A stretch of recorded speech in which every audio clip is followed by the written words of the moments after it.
Daddy, ano masasabi mo ikaw kumain ng cravings ng buntis? Siyempre, masaya. Sarap talaga. Lalo na to. Ito. Burger. Tapos, ito pa. Tapos fries. Tapos chicken. May chicken, maubos ka na yun. Konti na lang. Tapos, meron din dito yung spaghetti. Jolly spaghetti. Masarap din to. Yun lang. Daddy, parang may tinga ka.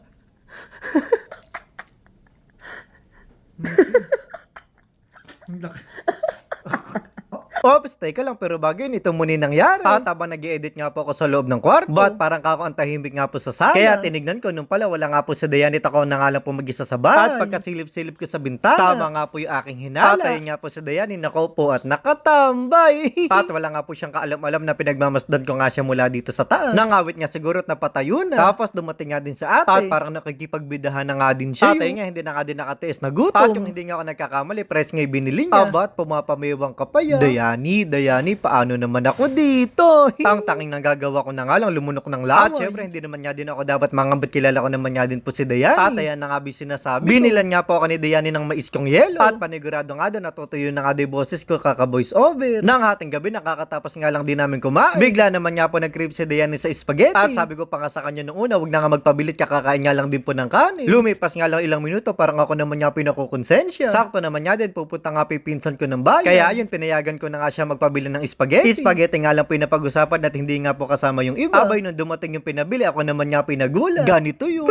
Ano yan? Spaghetti lang? Bakit sobrang dami? Oh, sa bagay, nandito na nga dito, hindi naman na nga din ako kumontra. At di ba nga, sabi niyo, ibigay nga po kung ano nga po yung gusto ni Buntis. Biruin niyo ba naman, mag-alos 10 na nga po ng gabi. Matutulog na nga lang, kakain na naman. Ano pa nga, mas masarap nga pong matulog ng busog kaysa nga po matulog ng gutom. At ang sabi ko pa nga po kay Dayani, sige lang, magpabili ka lang ng magpabili ng gusto mo hanggang may pambili. At pag wala na, oh, lumubay na, tigil-tigilan na yung cravings na yan. Kung nagugutom ka, uminom ka na lang ng tubig.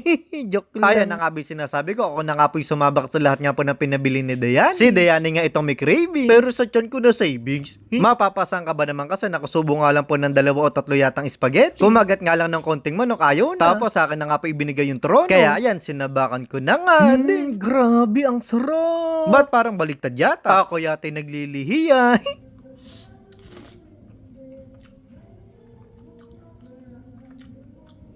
Maya-maya nga din, hindi na nga din po nakatiis sa Dayani mabinangasangan, sinubuan ko nga po siya ng price. Nang matikman niya nga din kako yung iba, pinakagat ko na nga din po siya sa burger. At totoo po ba yun, nakapag nga po sa Dayani, nahakbangan niya po ako nga po yung maglilihi. Parating niya nga po kasi ko nahakbangan. Yung pesto niya nga po kasi sa pagtulog nasa bandang gilid. Kaya tuwing nga po siya nagigising para magwiwi. Ako nga po yung kanyang nadadaanan. At kita niyo naman nga po yung tiyan namin, mas malaki pa nga po yung tiyan ko. Kung laman nga po ng sa kanya'y bata. Ay, wait lang, ako'y natata.